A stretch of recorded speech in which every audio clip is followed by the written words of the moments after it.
There are places that call to you, softly, unexpectedly, and then they stay with you. But what do you do when that place isn't where you live? I've been asking myself that a lot lately.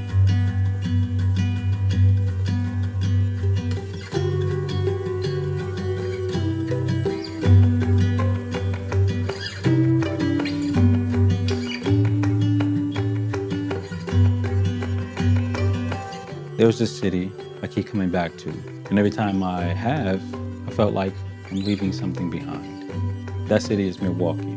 It's not flashy, not trying to prove anything. It moves slowly, on purpose. It feels like it knows who it is and doesn't need to explain it. I'm from Chicago. I love this city. But Milwaukee feels different, lighter, simpler, calmer. It doesn't crowd my thoughts.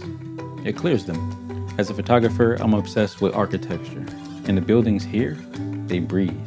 They tell stories. They make me want to tell mine better. Sometimes I think that's reason enough to consider leaving.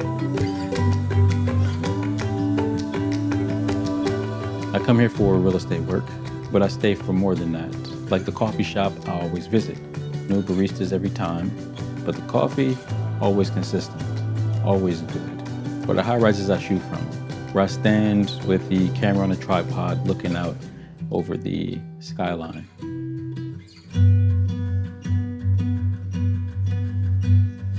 And my heart quietly says the same thing.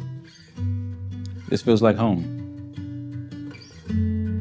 I'm not saying I'm ready to move here, but maybe I'm ready to listen. Because when a place keeps calling you back, maybe you're meant to answer.